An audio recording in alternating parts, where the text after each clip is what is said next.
I'd like to welcome you all this morning. It's not quite noon. We are still morning. My name is Cheryl Gallarno, and I am honored to be here. I am very honored to be here, especially on behalf of this family, to celebrate Dot Thompson, Dorothy Thompson, all the names that we called her. I wish I knew her grandmother names. What were her grandmother names? Grandma Dot. Okay, good. I'm sorry that I didn't know that one. I am just honored to be here. We are all here to celebrate a life so beautifully lived for so long. She had such a wonderful, beautiful life, and today we will celebrate. Today we might cry a little. I hope we laugh. I know that she is in this place, and I know that Christ is here too.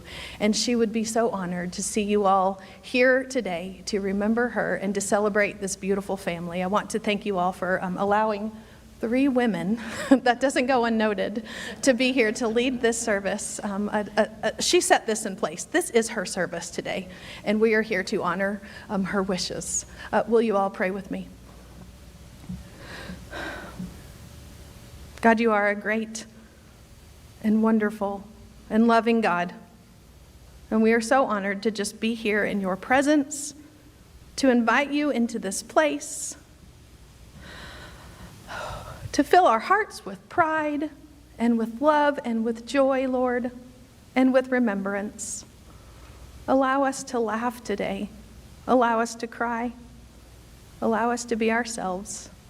Help us to remember the life and the impact that she had on each and every one of us in this room, Lord. We thank you for a life so generously given to us. She gave of her life to everyone she knew, Lord. And today we give back to you our gratefulness and our love. Be with everyone today as they speak, Lord. Give them the comfort and the care they need to speak of this woman that we loved so much. I pray for the family, God.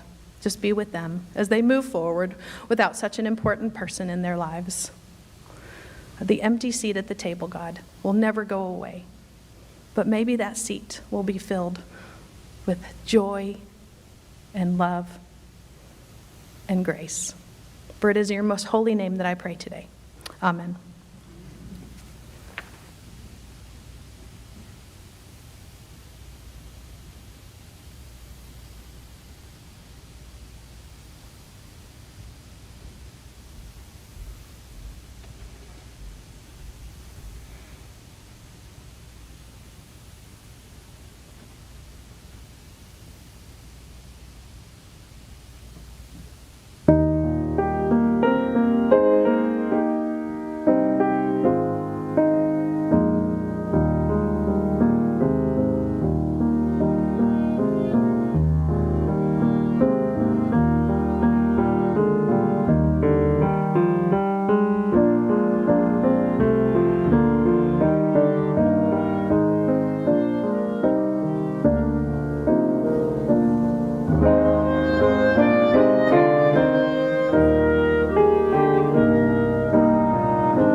Thank you, Hannah. Dot did plan this service, and she picked the psalm I'm about to read for you. Dot, of all the people I knew and loved, did love the hills. She chose her life's journey to be centered around the hills of Buffalo Gap, Texas. And I don't know how many of you ever got to experience her home in the hills. But for those of us who were troubled, or who were excited, or who had news, or who had sadness, or who had joy, the place to share it was Buffalo Gap, Texas, with Pat and Dot in the hills. So it was so like her to pick this psalm. But as I read through it today, I think this was done by the psalmist. And the first verses really fit Dot. But the last part, listen, I think it's Dot being our psalmist today. I hear her talking to all of us in the last part. Psalm 121. I lift up my eyes to the mountains. Where does my help come from? My help comes from the Lord, the maker of heaven and earth. He will not let your foot slip. He who watches over you will not slumber. Indeed, he who watches over Israel will neither slumber nor sleep. And I hear her voice right now. The Lord watches over you, all of you, her friends and loved ones and family. The Lord is your shade. At your right hand, the sun will not harm you by day, nor the moon by night. The Lord will keep you from all harm. He will watch over our lives. The Lord will watch over your coming and going, both now and forevermore. Amen, and thank you, Dot.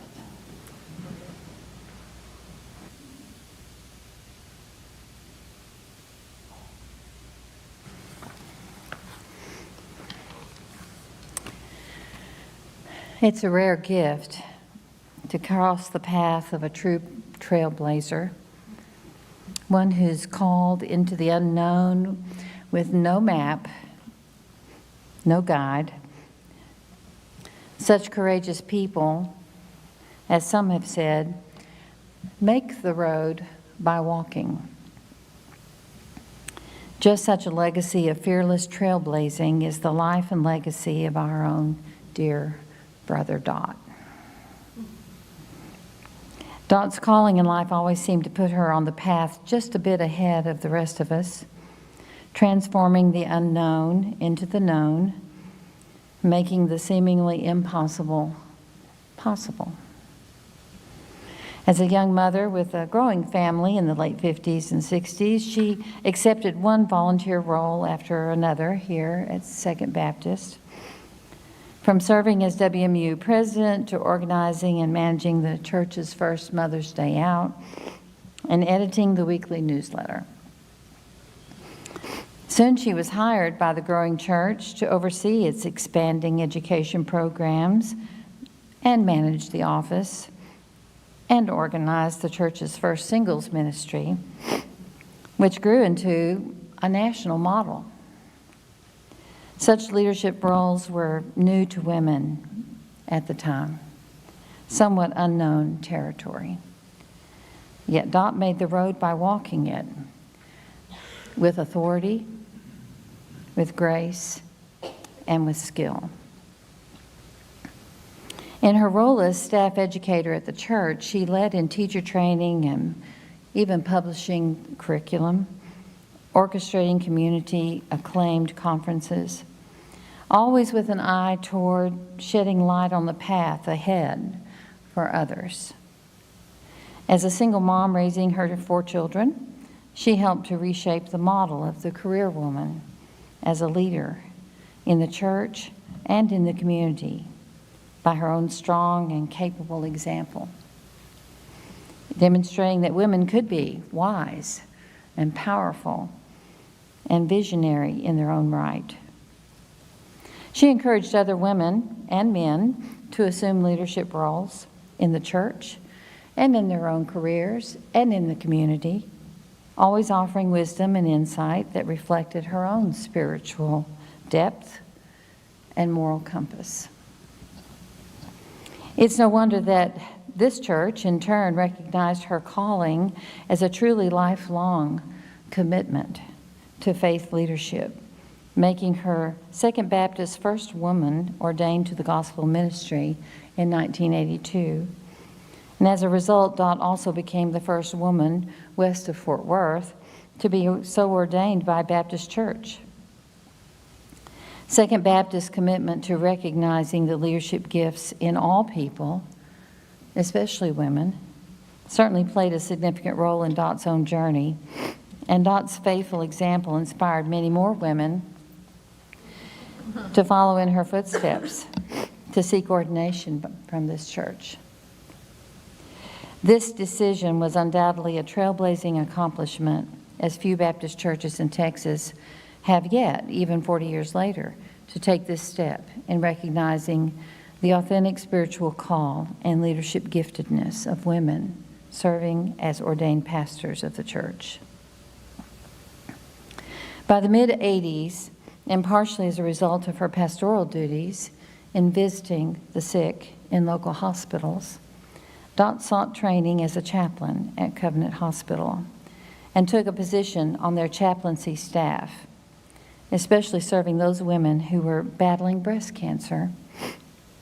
In that role, she became increasingly concerned about the neglect of early detection. And these services were often difficult for women who were marginalized economically or culturally.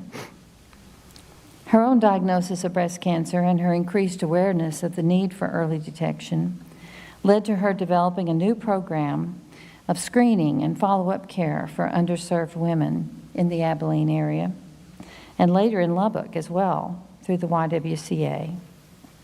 And that became a national model for breast cancer screening. The American Cancer Association recognized her for her leadership in this program by presenting her with the National Volunteer of the Year Award. Once again, Dorothy cast her light on the path ahead, creating a road for women to receive the life-saving care they so critically needed. Her leadership brought life and light to the world, making a way where there was no way for so many. On a more personal note, as many of you know, Dot was my own inspirational mentor, constant support, dearest friend. She shed light on my path in my mid-20s, challenging me to take on leadership roles that I had no confidence I could fill, and cheering me on in each stage of life's journey as a church volunteer, a staff member, seminary student, and then professionally ordained clergy. I'll never forget a life-changing conversation we had sitting in her car in the midst of a thunderstorm, discussing God's call on one's life and the risks and the rewards that came along with it. In her deep wisdom, she helped me to understand the spiritual claims God makes on our lives and gave me the courage to say yes to that grand adventure. I'll forever be grateful for her example and her inspiration. By finding our one true light, we light the world. By sharing our light on the path, we light the way to the future. Thank you, dear Brother Dot, for lighting the road for us all.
Prepare to go first, brother.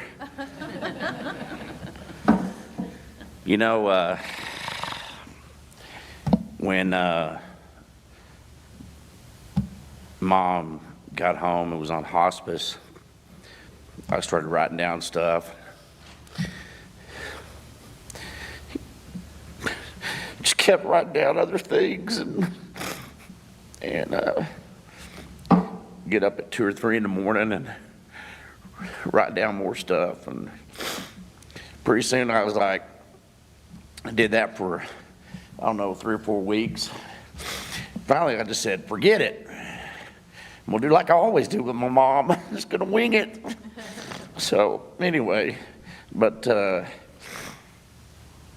there was a lot of things that I wanted to talk about, but not really things that y'all mentioned, you know, about her life and things like that, but stories, fun stories. And because like we said earlier, you know, it's an amazing life that we're celebrating, and just so blessed, all of us, to have crossed paths with her.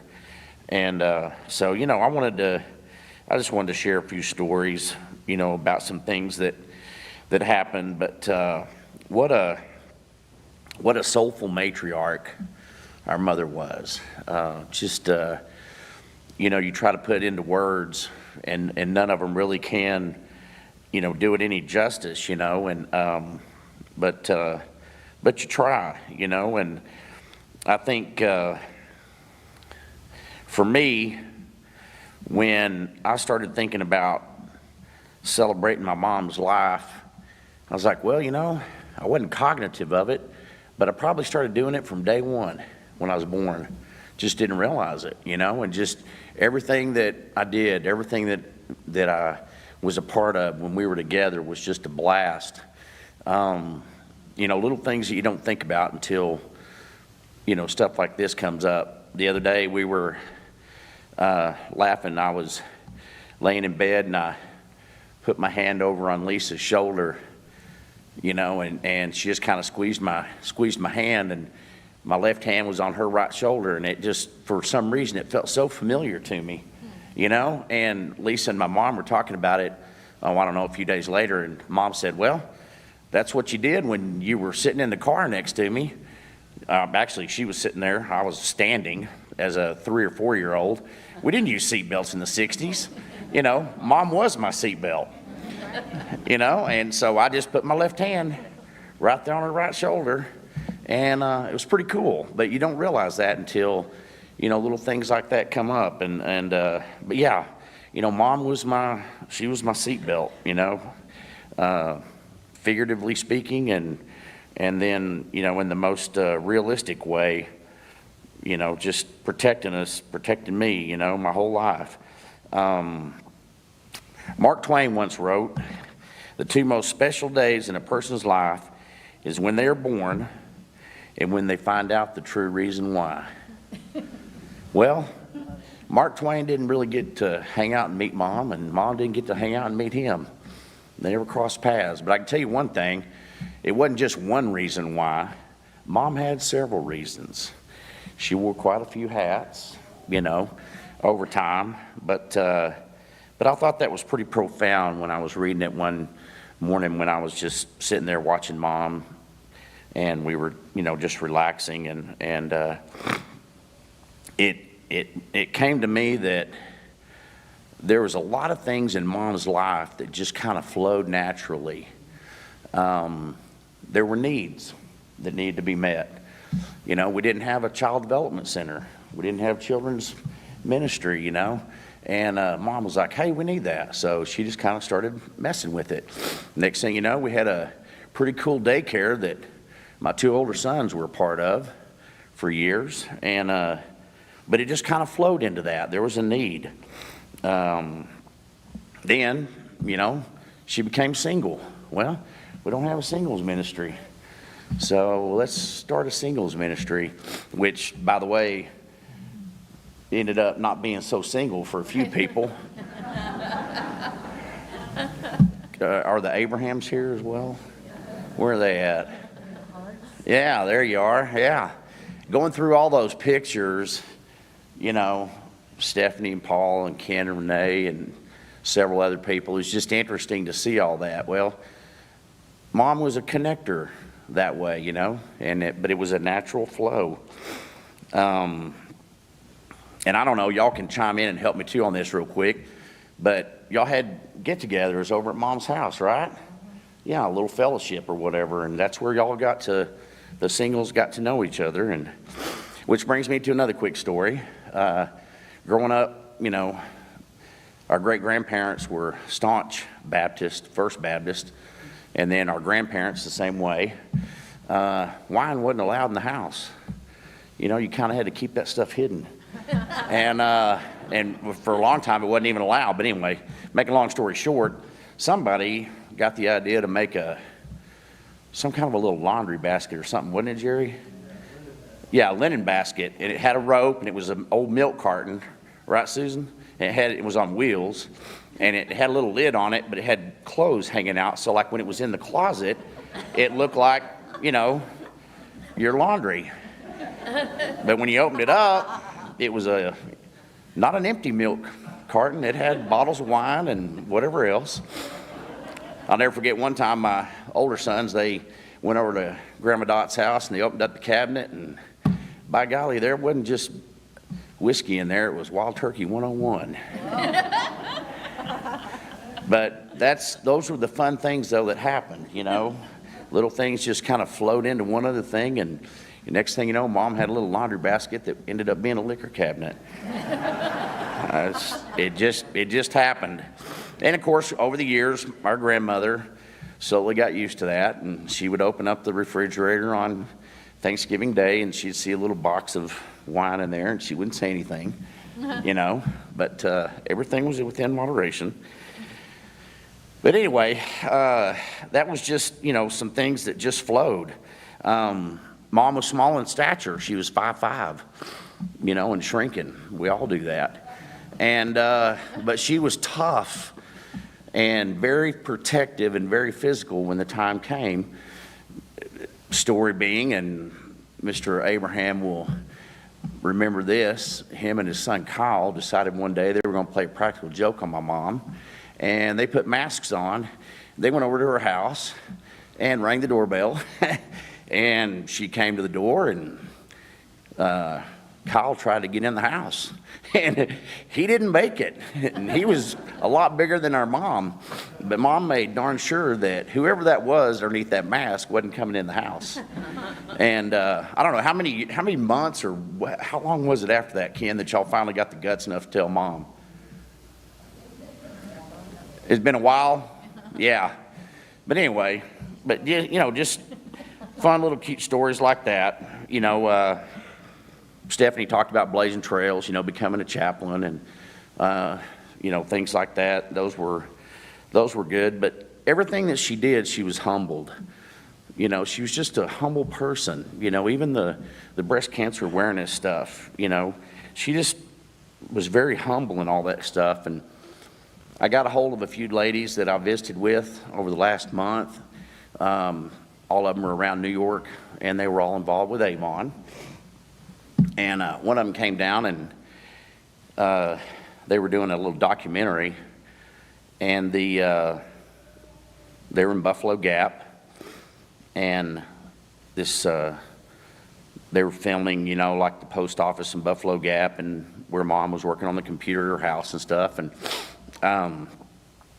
this 71-year-old lady walked up to this lady who was, I believe she was an attorney and was one of the representatives for Avon. Anyway, she said, hey, I hear there's, you know, some activity going around, you know, this breast cancer screening and stuff like that. And she said, you know, I'm 71. I've never had a mammogram done, but she said, I think I'm going to go get one. And, of course, the lady said, yeah, it's a good idea. I think you need to do that. Well, they all went back to New York, and this lady went to the CEO of Avon, Fortune 50 company at that time, and just said, you know, we're over here promoting this stuff, and we're fixing to kick this off in 1992, and we don't even have mammogram screening for our own employees on the health insurance plan. And she said, we're fixing to get mud all over our face if we don't change up how we're doing things here at Avon. And within 48 hours, that CEO had everything changed, and mammograms were offered for all the women, which I think it's still now about 92% of all the people that work for Avon are women. But we're talking thousands of people that hadn't even thought about it until this all came up. And I don't know, I found that interesting. But, you know, Mom never talked about any of that kind of stuff. She just was very humble. And it was just amazing to watch those things happen. Another quick story, as time moved on, she got aggravated because her hip wasn't acting right. She needed to have her hip replaced. Well, she was 89 years old and went to the doctor, and he's like, well, I can fix that if you're healthy enough. So for about 3 months, I took her to different doctors. We got her all okayed and pre-approved for surgery and everything. She went and had her hip replaced. And 6 months checkup, she goes back into the doctor, and he said, well, how's things going? She said, well, everything's great, except I've got just a little bit of something in my gait that's not quite right. And she said, I don't understand what it is, but I want to get rid of it because I don't want to walk like an old person. And he was like, okay, well, you're 90 now, you know, or 89 and a half. And yeah, Mom would get her walker out and she'd show me, you know, and one foot was dragging the ground just right and the other one wasn't. It was just barely off, about a half an inch. Well, it was just because, you know, our bodies aren't perfect. And the doctor had to tell her that. I'm sorry, Dot. You're just, nothing we can do about it, you know. You're just, you know, but she couldn't stand it. She didn't want to walk like an old person. And it was funny. It was just interesting to see, you know, the things that she would, you know, that bugged her or bothered her or whatever. They were kind of cute. After I got both my knees replaced, one day I couldn't find my cane or whatever, and she was like, I got mine right over there, son. Just take my cane. I don't need it anymore. I just kind of looked over at her like, what the heck? And she just kind of winked at me and smiled. But it was fun stuff like that. One of the last stories I want to share with you, and this was when we had her home on hospice. She faded down pretty quick. It was on a Sunday night we got her home, and Monday and Tuesday, boy, she was just bombarded with so many people that, you know, from Brookdale that, you know, wanted to come say hi to her and all that, and all of her friends from Lubbock and just everybody that came in. And after about, I don't know, man, 8 or 9 hours of that, 10 hours of it, it was about 8 o'clock one evening, and she was kind of motioning to me, and I was checking on her, giving her some medicine or whatever, and she wanted to tell me something. She was trying to say something. She's trying to speak a sentence. And all I got out of the sentence was many peeps. And I was like, what do you, many peeps? She was trying to say, so many people. But that was, those were her last words to me, were many peeps. But she had a lot of people that, loved and cared about her, and that was her definition of it, many peeps. So anyway, Mom made a footprint, and it still carries on today. There's definitely a ripple effect, I think, that carries on, and we all carry that on. And part of the ripple effect is her spirit that I think is apparent, and is still active, through so many different things that she did. All the women that have been touched by just by all of the things that she did, the trailblazing, and perfect example here, part of it, and Mom would laugh about going to conventions and she'd be the only woman there. And with all these guys, and she just like, she did try to blaze that trail. One last quick funny story, I think, was she was going to some convention and they sent a questionnaire, correct me if I'm wrong, but it was a questionnaire that was sent to all of the pastors or whatever, and it had a place on there, what's your wife's name, what's your spouse's name, or whatever, and she was like, well, I'm female, but it was just so different, how things were back then. But anyway, Mom's ripple effect is something I think that is ongoing, and I was blessed to be in the wings watching all of it, from day one. So I wish we had all day. I'd love to get everybody to stand up and talk and tell stories about things that she was involved with and things that she did for everybody's life. But I know there's football games going on later today, and she's a Baylor fan and a Red Raider fan, so I think she'd kind of have a problem with some of that. But anyway, thank y'all all for being here.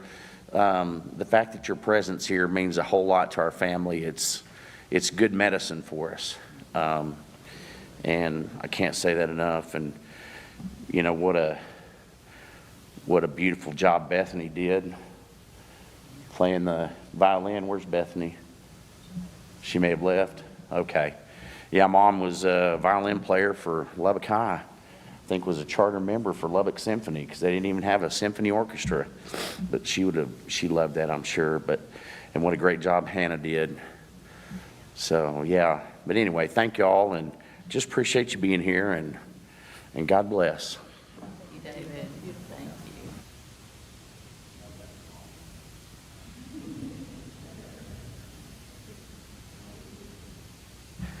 Well, that's going to be hard to follow. That's the fun, good stories. Hi, I'm Jerry, and I'm the second child of Dorothy. And you're here because you've been touched by her. Everybody. You're her friend, her relative, her student in the church, congregant, worshiper. Somehow or another, you've been touched by her. And so you were here. Stephanie did a great job in kind of talking about her professional career and accomplishments, and David had the human side of Mom. And I got to tell you, growing up with her as your mother, she went to work. She was at the church. She was busy all the time.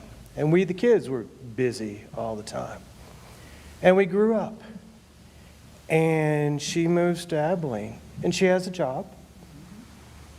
We have our lives. We have children growing up. Things go on. We have Thanksgivings and Christmases together and things like that. But honestly, we, the children, never really took time until about her 80th birthday to focus on what she did. And then we started. And it went on and on and on. And so her professional development of what she did in a very natural way was what we have come to realize is her legacy. And that legacy, we have tried to present that legacy to you so you can understand. If you were like us, children, just growing up with her, it just passed you by. But it didn't. She was real. She touched a lot of lives. What I wanted to say real quick was I wanted to give you a little background to the influencers for Dorothy. Dorothy didn't just grow up and decide she wanted to be a preacher, minister, or church person. She was brought to Lubbock at age 2 from Mineola, Texas. Her parents brought her over here. Her father had asthma, so they had told him, you need to go to West Texas. So they came to West Texas, and at that time, there was a growing family of my grandfather's siblings stayed in East Texas. And so Mother in Lubbock went to Lubbock High School. She went to Baylor first, I will say that, as a music major. Came back, but she got her degree in journalism. So she was a journaler. So, boy, once word processing came out, boy, she loved the computer. And of course, she did the second page, and she did dotted lines and all kinds of kind of publications, things like that. So as a journaler, we have come across on her computer all of these things she's written. And we're going to try to share them, all that stuff. But her early life was family. She had many uncles and aunts. I believe I counted the other day. She had 9 uncles and aunts that lived in Quitman or Mineola, Texas. And part of her mother's family, Elsie, my grandmother, was that Elsie had another sister and then 3 brothers. So they were all big families at the time. And from 1900 to 1979, there were no deaths in the family. 79 years. They did start happening pretty quick after that, but for 79 years, there were no deaths. So my mother had the benefit of all of her aunts and uncles for many, many years. We as children even traveled to Quitman and got to participate with these great aunts and great uncles for many, many years. Elsie's father is George Dale. George Dale started, and this is kind of part of where I'm trying to bring this together. He was her influencer. This was her grandfather. And they lived in Lubbock, and they spent many an afternoon over at Big Mom and Big Dad's house. And my mother basically grew up over at Big Mom and Big Dad's house. And he was the one who was preaching. And she would go to the sermons, and she would listen, and that's how she was captivated. Now, my mother also was the beneficiary of Big Dad's journal. He kept a diary. She actually took the diary and transcribed it. And she said her fascinating story was that Big Dad didn't start out to be a preacher. He was 16 years of age. He had just gotten married, and his wife was 15 years of age. And they were going to settle down and farm. And he goes to her and he says to Big Mom, well, I'm really kind of thinking about preaching. And Big Mom just threw a fit. And she said, well, if I'd wanted to marry a preacher, I would have married a preacher. And anyway, so he decided to answer the call, and he wrote in his journal, it was to his utter surprise that he was called. Did not plan on it. He went to Westminster College, which, as it turns out, I did a little research.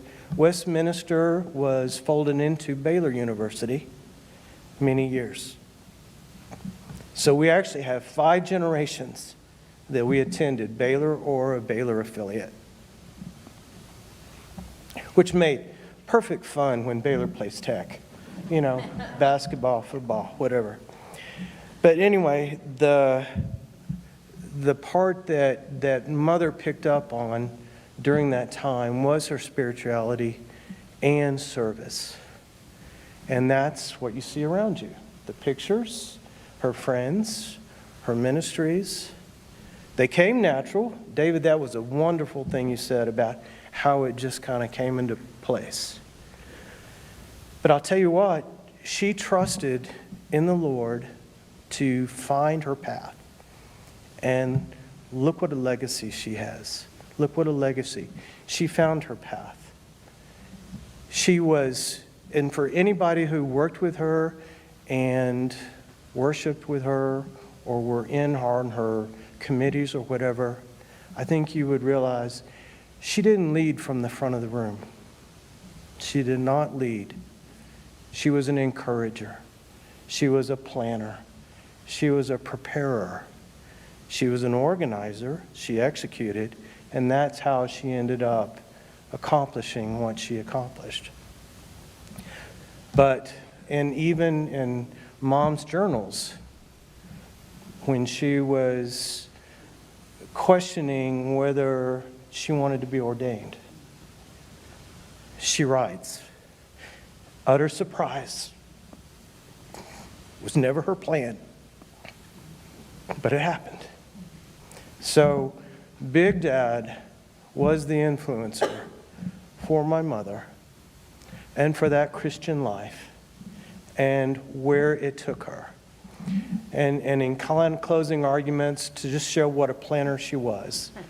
You know, she tried to retire from the breast cancer awareness in Abilene and go and sit on the front porch of Buffalo Gap. And she went back twice more.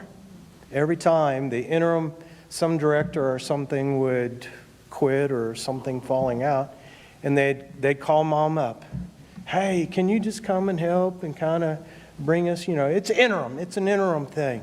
Well, she was interim until she was 82 years of age. And she and Pat finally said, enough is enough. And they were able to literally sit on the front porch and drink coffee in the morning and drink wine in the afternoon with their friends. And so I say, we all together celebrate a life well lived. Amen.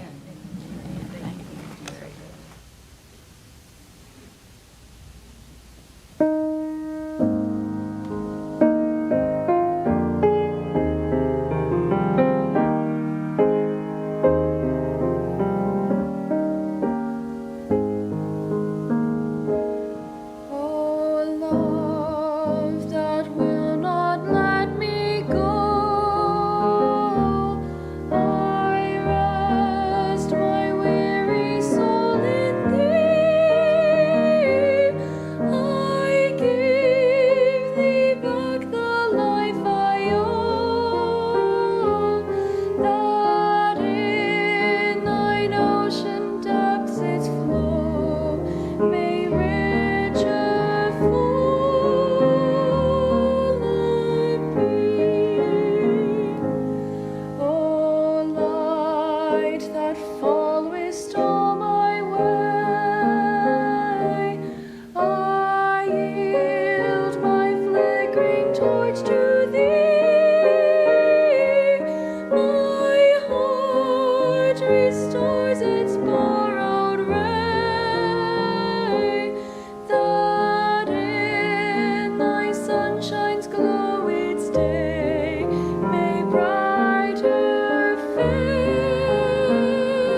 My gosh, she planned a really great service, didn't she? We don't get to take any of the credit for today because she put all this in motion way before, and we are just carrying out what she wished for, and I think it has played off so beautifully. And David, I want to thank you. I have never thought of myself as small in stature, but I am 5'5". I appreciate that just a lot. So thanks for giving me the encouragement to drive right up here. I want to thank the family for allowing me to be part of this service. I am humbled.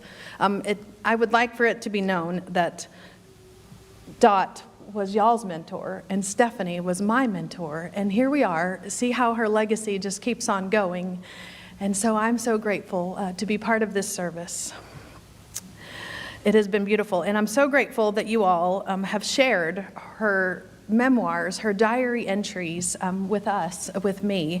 I want you to know that this message that you're about to hear, she wrote pretty much. I stole it from her. It is her words, and I hope that she will smile upon this. I am a children's minister, children's pastor by trade, and so every time I was reading through her memoirs, my brain kept going back to a very, very familiar text that you all will know, Galatians 5:22 through 23. But the fruit of the Spirit is love, joy, peace, patience, kindness, goodness, faithfulness, gentleness, and self-control. Against such things there is no law. And the only way that I could put together this message today was her life in terms of the fruits of the Spirit. I'd like to start with joy. I'm going to skip love till the very end. It's evident through her writings that Dot found so much joy throughout her entire life.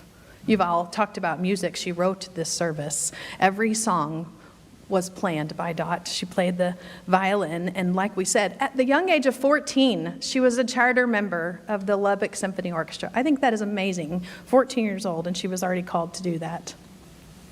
She loved mowing the grass. She found joy on that riding lawnmower at that large house out in Buffalo Gap. I guess you guys can imagine her smiling. I wish I could see that. I don't know if there was a picture of that in the slideshow, but that would have been so fun to see her on that. She enjoyed sitting on the front porch, observing nature.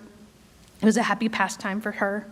She enjoyed, and even when she lived here, I visited her here in her small apartment at Brookdale. There was a bird feeder right outside the window, so that she could watch the birds enjoy the feast that she would provide for them each morning.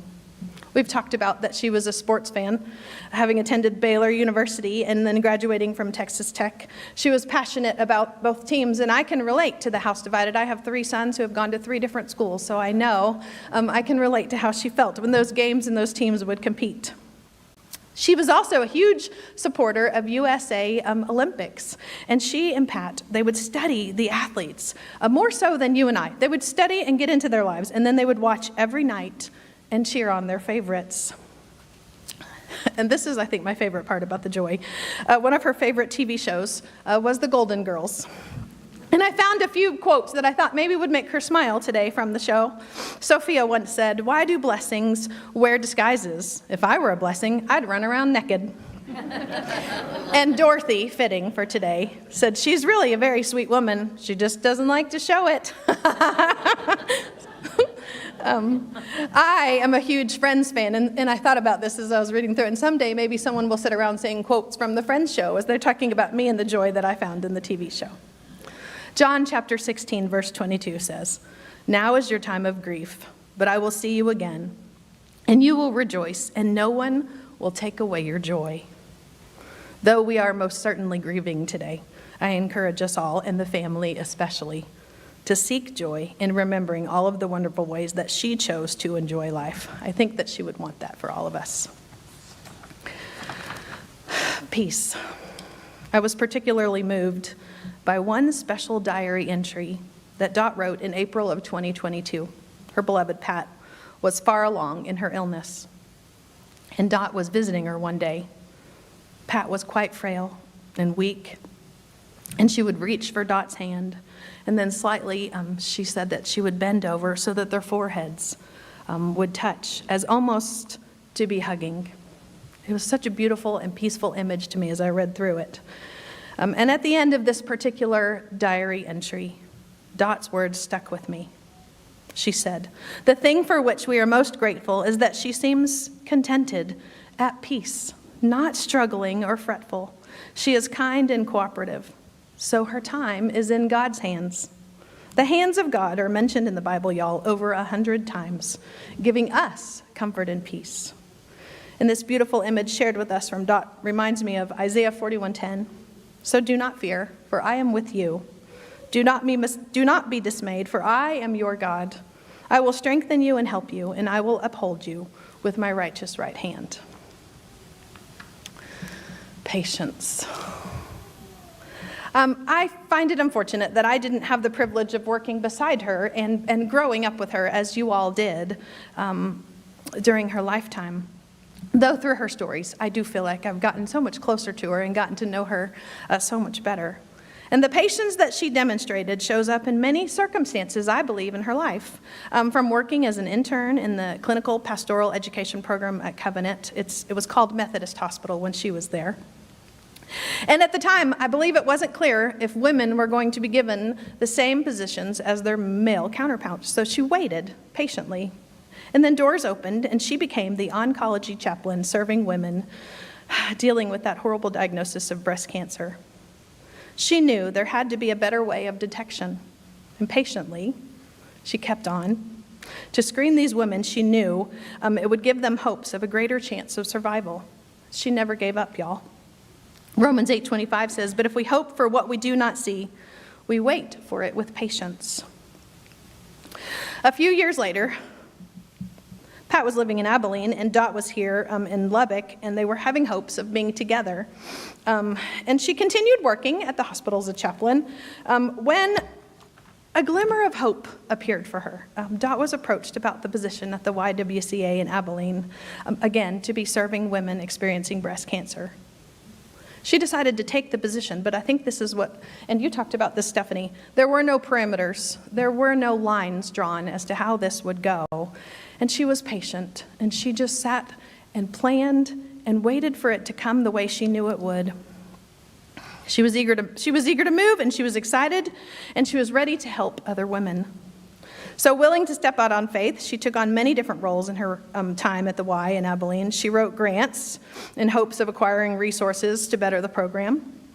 She accepted challenges when the road was uncertain, and she never backed down when roadblocks were in her way. Dot patiently waited for the right opportunities to appear.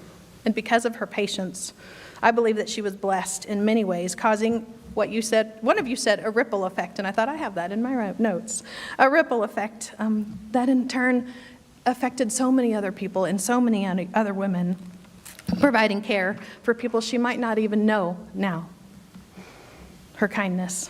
When I think of Dot and how she exemplified kindness, I'm drawn to her gift of hospitality. Because of the amazing work that she was doing in breast cancer awareness, the word of her stories in women's health care began to spread throughout the country. Representatives from the Center for Disease Control in Atlanta traveled to Abilene in 1992 to interview and film Dot. Dot and Pat invited the filmmaker for the documentary to stay in their home, y'all, during the filming. She goes on to share that more and more representatives from other companies came to Abilene to study her in hopes of helping women across the country. And they opened their home to so many more people, strangers they didn't know, to stay with them instead of in hotels while they were there in Abilene. She was so proud of the life that they had created in the country. She loved the home, and she wanted to share her experiences with others. I feel it would be fitting to insert Dot's name at the beginning of verse 10 in 1 Timothy chapter 5. Dorothy is well known for her good deeds, such as bringing up children, showing hospitality, washing the feet of the Lord's people, helping those in trouble, and devoting herself to all kinds of good deeds. Goodness, this whole sermon, this whole service today is centered around goodness. Her whole life screams goodness. She followed God's commandment. Let us do good to all people. She lived out her life for the good of others. She modeled compassion, grace, and selflessness every day. And it seems to me that she never settled for good enough. She was passionate and driven and saw that there could always be more to do, more to give, more in the hopes that so many more people could have been helped. Faithfulness. We've talked a lot about her faithfulness today. She shared in her memoir a quote from a former beloved Second Baptist pastor that many of you all knew, John Claypool. God's other name is surprise. In the diary entry, she explains that her professional career spanned over 55 years, taking on many different turns along the road, but they were all connected as different versions of ministry. She loved the Lord, and she shared the love of Christ with everyone she encountered. Ministry was her calling. We have spoken today about the huge significance that she has had on women in ministry, and I believe it would please her greatly, as I said earlier, that we three accomplished women are here doing this service in honor of her. I do not take it for granted that she took the time to come to my ordination in May of 2021. I was honored and humbled that she was here, and that is one of my favorite pictures of Stephanie and Dot and myself. And I found it interesting to learn that when it came time for her ordination, she didn't just jump into it. She waited over a year before she decided to step into that process of ordination. She wanted to make sure that God was in that, and God's call was with her as she moved into ordination. One of her favorite sayings is, God does not say, I love you if. God says, I love you, period. She believed that Christ's love was for all, and we are all cherished children in the family of God. Hebrews 13:7 reminds us to remember our leaders who spoke the word of God to us. Consider the outcome of their way of life and imitate their faith. Dorothy K. Thompson has left this earth, but her legacy lives on, and we are all called to imitate the faith that she so embodied and shined upon all of us. Gentleness. I had the great honor of visiting Dot on the Thursday before she left our world and joined Christ in eternity. The family, thank you, had decided to bring her home. And so I was grateful for the freedom to pop in without a scheduled visit. It was early in the morning, and she was lying, formal English teacher here, lying. I thought about this as I wrote it. Lying, but I would say resting in her bed. And it was what's the word? That she was placed so that she could see the window. I knew that y'all had placed her that way so she could see the window and see the birds, because that was one thing that was important to her. It was very peaceful in that room that morning. Her caretaker was sitting in the room, and it was just before David had come to spend the day with his mom. And I leaned over and I touched her forehead and grabbed her hand, and she stirred ever so slightly. I reminded her of my name and began speaking quietly to her, and it was evident, y'all, that she recognized me. I felt so humble at that moment. During the hour or so that we spent together, I prayed with her. I sang, "We Are Standing on Holy Ground," and I thanked her. I thanked her for being an inspiration to me and to so many in our world. Before I left, I kissed her on the forehead, and I will never forget the overwhelming feeling of holiness that we shared together in that space. She was gentle, and she was fully aware, and she was so beautiful. I imagine that Dot had many of these moments similar to the magical one that I experienced with her. And I imagine those moments were with patients on the cancer floors that she was with, and members of her own congregation that she served. And family, I'm sure that you all have experienced her gentle motherly hands, loving on you, on her children, on her nieces and nephews and grandchildren and greats that she's known. Self-control. She was transparent in her writings, and she shared in her memoir about her own breast cancer diagnosis in December of 2004. She shared how traumatic those words for her were to hear about her own body. But to be honest, I felt the need to insert traumatic here, but Dorothy merely stated that she was concerned. She was concerned at first because of her faith and her chaplaincy experiences, and having directed the women's health program for so many years, she just believed that the cancer was treatable. I'm inspired by the self-control that she demonstrated through such an experience. 2 Timothy 1:7 says, "For God gave us a spirit, not of fear, but of power and love and self-control." And we finally get to love. I think the family's probably wondering, am I ever going to mention the family? She was a mother and grandmother, and I wanted to leave this one for the end because I think it's everything. All of these words are encompassed in the love fruit that she exemplified her entire life. She loved all of you.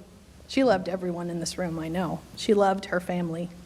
She loved her children so very much. She loved being your mom. She was so proud of her family. What I think was so amazing in these diary entries and these journals that she left, y'all, she had pages of dates and special important moments that she documented, from births and jobs and marriages, many marriages that she officiated. She documented all of the important moments, not just of her life, but of y'all's life, because she considered that part of her own life. She called them milestones in my life. And it was such a very detailed timeline, and I know you said someday you guys are going to share those, and it was just amazing to me how attentive she was to her family. She was very busy. You guys said that. She had all of these jobs, but she never lost sight of this family, the matriarch that she was, and of this family that she created.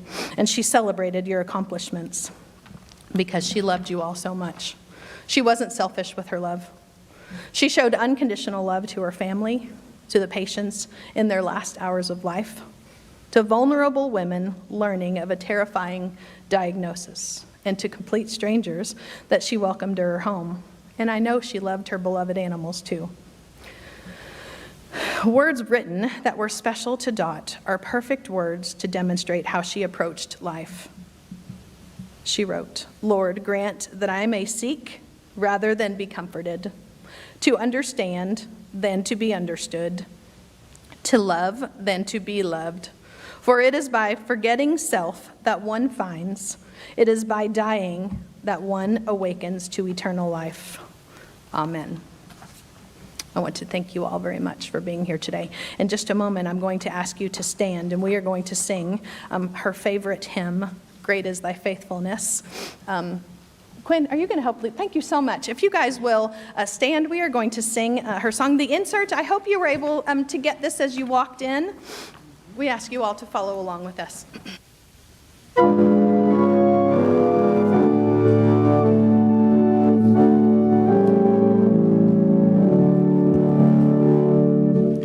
Great is thy faithfulness, O God, my Father. There is no shadow of turning with thee. Thy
Thank you again, everyone, for being here today to show your love and support for Dorothy's family.